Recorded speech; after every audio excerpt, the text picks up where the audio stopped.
দীর্ঘ ৩ মাস বন্ধ থাকার পর সোমবার থেকে বনজীবী ও পর্যটকদের জন্য খুলে দেওয়া হয়েছে সুন্দরবনের দুয়ার।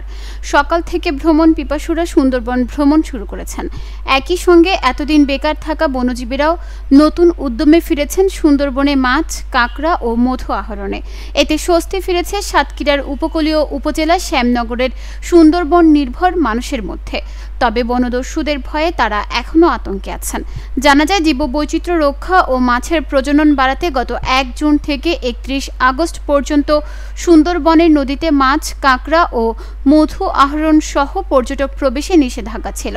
গত সোমবার থেকে সুন্দরবনে প্রবেশের অনুমতি পাওয়ায় বনজীবীরা পুরোদমে ব্যস্ত সময় পার করছেন।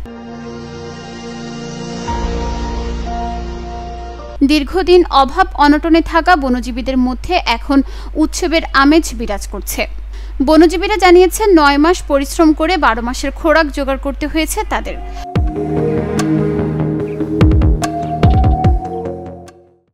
পশ্চিম সুন্দরবনের সাতক্ষীরা রেঞ্জ অফিস সূত্রে জানা যায়, বুড়িগোয়ালিনী, কদমতলা, কৈখালী ও কোবাদক এই ৪টি ফরেস্ট স্টেশনের আওতায় সুন্দরবনের প্রবেশের জন্য ২৯৭০টি বোর্ড লাইসেন্স সার্টিফিকেট দেওয়া হয়েছে।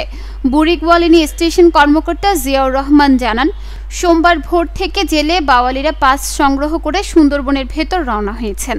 প্রায় ৮০০টি পাস ইতিমধ্যে সংগ্রহ করা হয়েছে।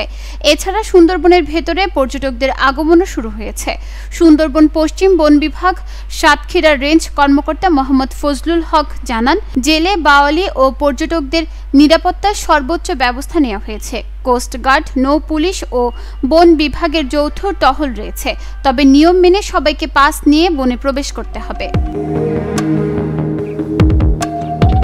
নিউজ ডেস্ক, চট্টগ্রাম সময়।